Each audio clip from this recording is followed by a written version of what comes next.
Welcome to Nursing Success TV, where we share stories and ideas to help you chart your future. This month, Dr. Phyllis answers a question from a nurse looking for a change, and we meet Donna Tansey, who shares lessons from Superstorm Sandy.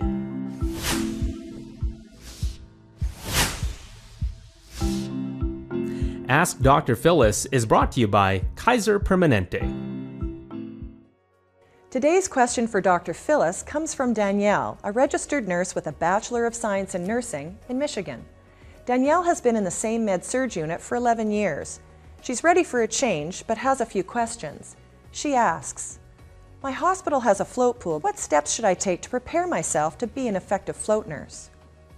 Danielle, 11 years of med-surg nursing is a fabulous foundation for transitioning into any specialty.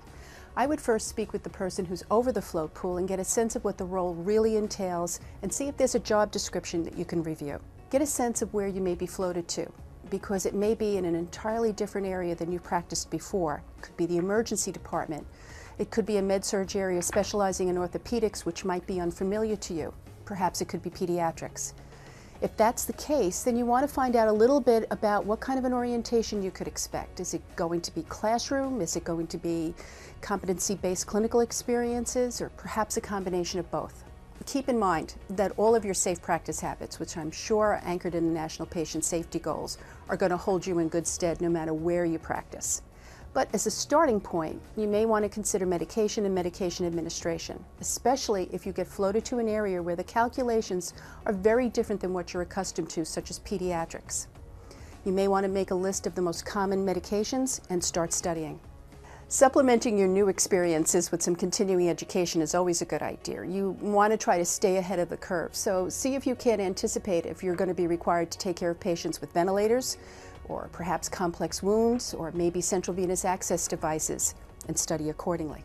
I belonged to a critical care float pool for about 18 months, and it really did change me. I became a lot more flexible and a lot more resilient. And I really do think that it helped me anchor my first nursing education position because of the depth of experience that it gave me. Go for it. Email your questions to askdrphyllis@nursingsuccess.tv. One Nurse's Success is brought to you by New York Presbyterian Hospital. Amazing things are happening here. Donna Tansey is Director of Nursing Education at Lenox Hill Hospital in New York City. Just over a year ago, their hospital stayed open and came together to accept hundreds of evacuated patients, nurses, and support staff through Superstorm Sandy. Today, Donna shares her experience. It sounds a little cliche. You know, people usually say, oh, somebody got sick and I saw the role of nurses. But in my case, that's exactly what did happen. You know, high school, thinking about the direction to go in. And then my mom did get sick, and I did see the role that nurses played that was so integral to, you know, getting her better. I really think in my 33 years, the highlight and my proudest moment was really when we went through Superstorm Sandy last year. And the ability for our entire team at Lenox Hill Hospital to come together to be able to help patients from a sister hospital in New York City, because that's what needed to be done. As we watched the storm progress, and we were all standing around, you know, in the emergency room, waiting to see what was happening, hearing of impending, you know, closures of some, you know, nearby hospitals, we just knew that whatever needed to be done would be what we would do. And we started planning. And that was, we prepared for what we believed the worst could be, and we prepared for maybe a better situation. And when it came down to, you know, honestly, at 3 o'clock in the morning, we were watching the news and we saw the announcement that NYU was evacuating. And we saw, the first people we saw being transferred out of that hospital were neonates, babies that are in the neonatal intensive care unit. And those nurses were clutching them and holding them close to their bodies. And honestly, we looked in awe and we just said, it's game time. We're up and we're ready for this. And we did it. We did it and we did it well. And it was like something I have never experienced before in my life. There were no hidden agendas. There was no sense of importance on any one person's part.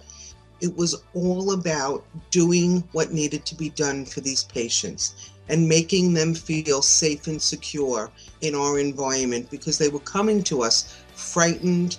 The staff were with them. The staff were connected to them from NYU Hospital, and we now needed to welcome not only the patients, but the staff and the families, and make sure that they knew they were going to be taken care of.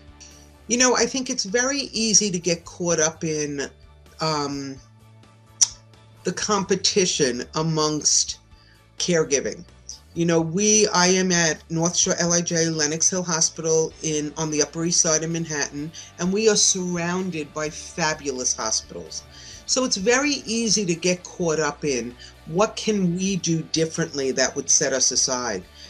But I have to say, experiencing this and partnering with one of our competitors, so to speak, and knowing that when it came down to it, it wasn't about the difference in the hospital. It was about marrying the two of them to take care of those patients that now we were going to share.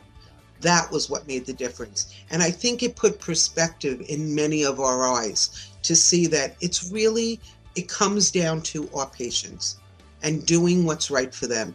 And really, there's no place for that competitive role.